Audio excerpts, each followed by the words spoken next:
Hello and welcome to Minsk, Belarus. My travels have taken somewhat of a cold return. It's only barely above zero right now. Tomorrow I believe the maximum is going to be -2 or 3, maybe even -4. And the weather's not so good, but it looks like a very interesting city. I'm pretty excited to be here, so why don't we go and see what Minsk has to offer.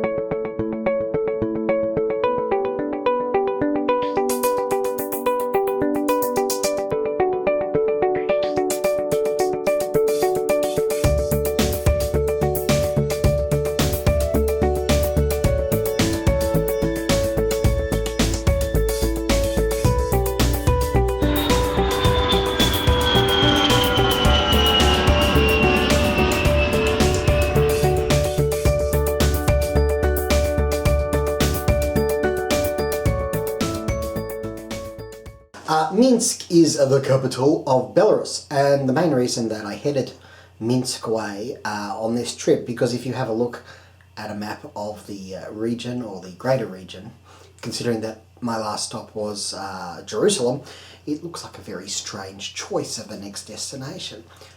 Originally I wasn't going to Jerusalem at all, I was going to spend longer in Minsk, but then who knows why, but I decided that I really wanted to go to Jerusalem, so I popped that in there, and I took Minsk out, and then I put it back in because I felt like I'd be disappointed if I didn't go.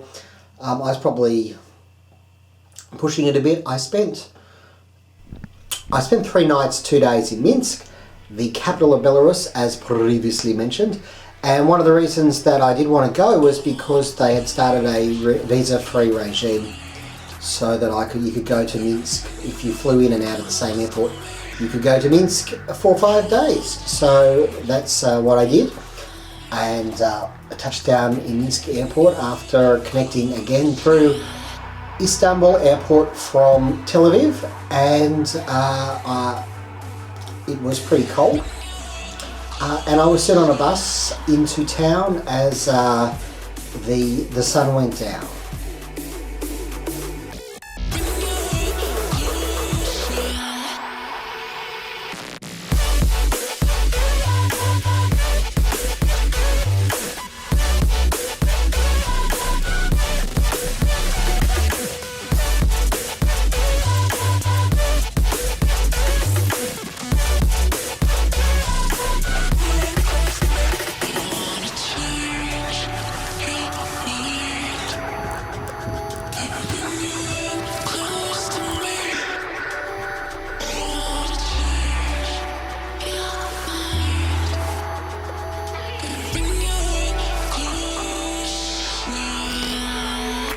Picking up the pieces that I lost in the lobby. I put you against the wall, you had us body to body. I can't help the way you make me feel, it's so hard to copy. Let's find common ground, meet me in a lost and found. If I thought it was cold the first day when I arrived in Minsk, I was to be shocked at just how cold it was going to be the next day.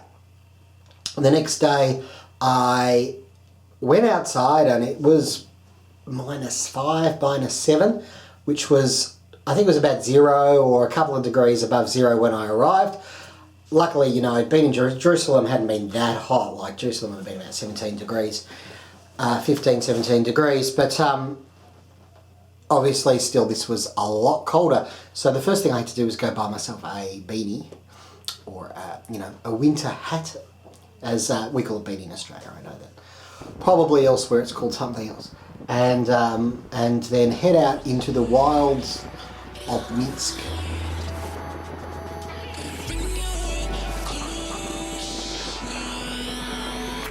Picking up the pieces that I lost in the lobby. I put you against the wall, you had us body to body. I can't help the way you make me feel, it's so hard to copy. Let's find common ground, meet me in a lost and found. Yeah. Dark days turning into dark nights. I hit this trip and spend it all, I'm having hard times. I reminisce and got me looking through the archives. I seen a picture of you looking like a star shines. And you're bright, bright, bright, bright, bright, bright, like the lights on a fight night, night. Love hit me like a mic. You know I'm The Museum of the Great Patriotic War is probably the most visited museum in the town of Minsk, and it's very interesting. It has a lot of tanks and army stuff from the Great Patriotic War, which may be better known to you as World War II. Belarus was occupied for quite some time during the Second World War, so it's really interesting, worthwhile, rewarding museum to visit.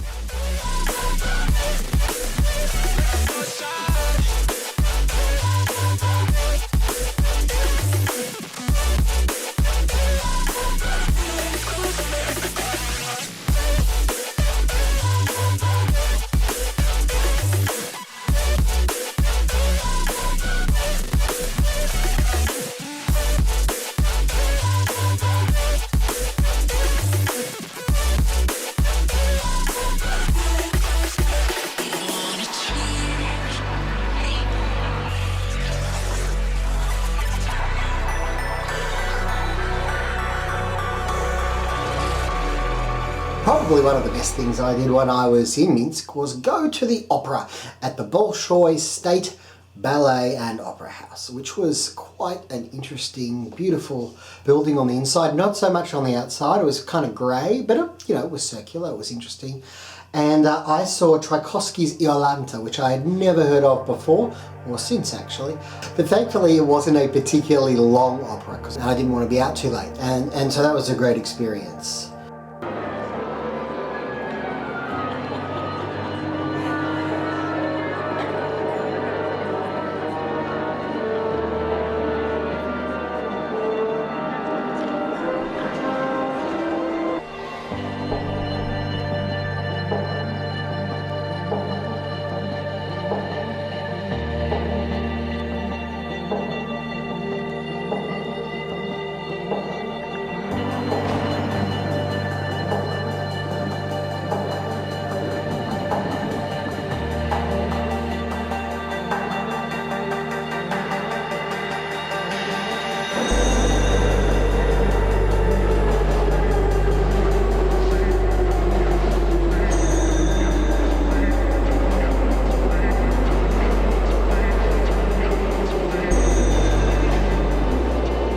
As far as I can tell, the most memorable building in all of Minsk is a place called it's the National Library. It's sort of this cube that's sort of off-center and it sort of points up, and it's all shiny, and obviously there's a lot of books inside. What I did is I went round the back to this entrance, which was almost, you could walk past it easy. It was very difficult to find. You go up in a lift, you walk across, and you get a view of Minsk from up there. So that's where you can see some of the shots that I took of Minsk from, was up there. And they also have a nice little restaurant there.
When you're in Minsk, you should probably take the chance to walk down the main drag. Now, I've got it written down here in bad handwriting. I think it's I'm going to give a go. What's happening here is I'm giving an attempt at pronouncing the name of the main drag in Minsk. Nezalesnasti. Nezalesnasti. Probably Ploshard or no, probably Plosh. Anyway, what I just said then, that's the main street. And you go down and you see a lot of significant buildings. So that's what you're going to see here on the photos. And the one place that, or one of the places I went in was this museum, this miniature museum. And that's where I met a couple of people and had a bit of a chat. Very friendly, and it's got this, you go sort of downstairs and you're in this dark, blacked out area, and it presents a whole lot of different miniatures of famous buildings all through Belarus. So even though I didn't go outside Minsk, I feel like I toured the country.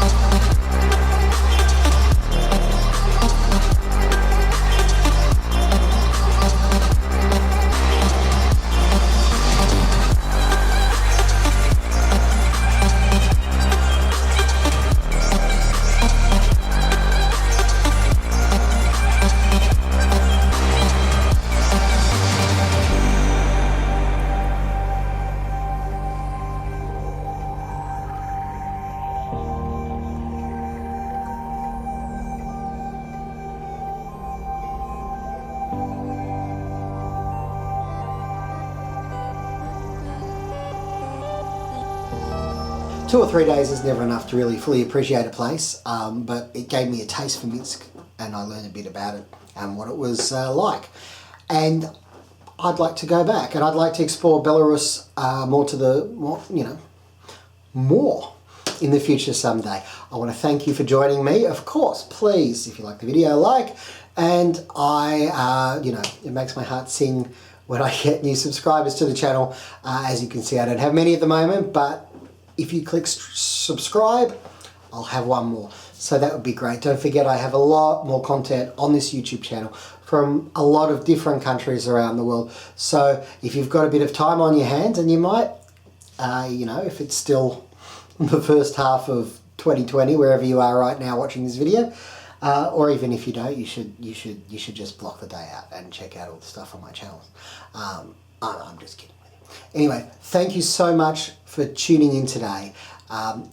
Also, my blog, always lots of travel content being published regularly, at least 3 or 4 times a week. Right as I made this video, I'm actually doing it, posting every day, because I'm just trying to keep my numbers up, because the COVID-19 thing has, for some strange reason, people aren't as interested in travel. Anyway, take care, thanks for watching, and of course, may the journey never end.